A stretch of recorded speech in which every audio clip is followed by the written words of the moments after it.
بہت ہی گھنے جنگل میں ایک ندی کے کنارے ایک کبوتر اپنے بچے کے ساتھ رہتی تھی۔ ایک دن کبوتر دانے کی تلاش میں کہیں چلی جاتی ہے۔ تھوڑی دیر بعد جب وہ واپس لوٹی تو اس نے دیکھا کہ اس کا ننھا سا بچہ گھونسلے میں نہیں ہے۔ کبوتر بہت پریشان ہو گئی اور اس نے اپنے آس پاس کی ہر جگہ تلاش کی، لیکن اس کو اپنا بچہ نہیں ملا۔ کبوتر کا ننھا سا دل غم سے بھر جاتا ہے اور پھر وہ وہاں سے یہ طے کر کے نکلتے ہیں کہ جب تک اس کو اس کا بچہ نہیں مل جاتا تب تک وہ ڈھونڈتی رہے گی۔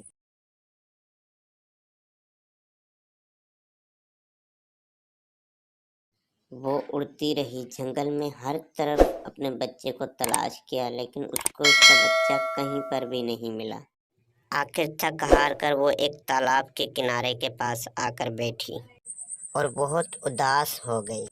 وہیں تالاب میں موجود مچھلی نے کبوتر کو اداس دیکھا تو پانی سے سر باہر نکال کے پوچھا، اے خوبصورت کبوتر، تم پر کیا مصیبت آئی ہے جو تم اتنے اداس ہو؟ کیا تم بیمار ہو؟ میں بیمار نہیں ہوں، میں اس لیے اداس ہوں کیونکہ آج جب میں واپس آئی تو میں نے دیکھا گھونسلے میں میرا بچہ نہیں ہے۔ مجھے ڈر ہے کہ وہ جنگل کی سیر کرنے کے لیے نکلا ہوگا اور کیونکہ وہ چھوٹا ہے تو وہ گم ہو گیا ہوگا۔ تمہارا فرض تھا کہ تم اس کا خیال رکھتی۔ میں بھی تمہاری طرح ایک ماں ہوں تو میں سمجھ سکتی ہوں کہ اس وقت تم پر کیا گزر رہی ہے۔ میں اس لیے اور بھی زیادہ پریشان ہوں کیونکہ میرا بچہ ابھی بہت چھوٹا ہے اور وہ نہیں جانتا کہ اسے اپنی حفاظت کیسے کرنی ہے۔ میں تمہارے بچے کو ڈھونڈنے میں تمہاری مدد کروں گی۔ میں اس کی تلاش میں اس تالاب کے آخری حصے تک جاؤں گی۔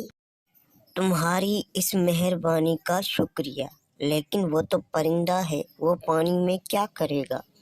ہو سکتا ہے اسے پیاس لگی ہو اور وہ یہاں پانی پینے آیا ہو، اس لیے میں اسے ڈھونڈنے جاتی ہوں اور تم بھی اسے ڈھونڈو۔ رونے سے کوئی فائدہ نہیں ہوگا، اللہ پاک خیر کرے گا۔ کبوتر نے مچھلی کا شکریہ ادا کیا اور اللہ حافظ کہہ کر اپنے بچے کو ڈھونڈنے کے لیے نکل گئی۔ اسی طرح وہ اپنے بچے کو ڈھونڈتی رہی، لیکن جب وہ اسے نہ ملا تو آخرکار تھک ہار کر وہ ایک جگہ زمین پر بیٹھ گئی۔ اسے اپنا بچہ بہت یاد آ رہا تھا، وہ پریشان اور اداس بیٹھی ہوئی تھی۔ تبھی کہیں سے وہاں ایک خرگوش آیا اور اس سے پوچھنے لگا، پیاری کبوتر، تمہیں کیا ہوا ہے؟ تم کیوں اداس ہو؟ کیوں پریشان ہو؟ اگر تمہیں بھوک لگی ہے تو میں تمہیں کچھ کھانے کے لیے دیتا ہوں۔ مجھے بھوک نہیں ہے۔ پھر کیا بات ہے؟ کیوں اداس ہو تم؟ کیوں اتنا پریشان ہو؟ میں اس لیے اداس ہوں کیونکہ میرا پیارا سا چھوٹا سا بچہ کھو گیا ہے۔ صبح سے یہ وقت ہو گیا ہے، میں نے اسے پورے جنگل میں ڈھونڈا ہے۔ تم رنجیدہ مت ہو، میں تمہارے بچے کو ڈھونڈنے میں تمہاری مدد کروں گا۔ میں جتنی اسپیڈ سے بھاگ سکتا ہوں اتنی اسپیڈ سے بھاگوں گا اور پورے جنگل میں ڈھونڈوں گا۔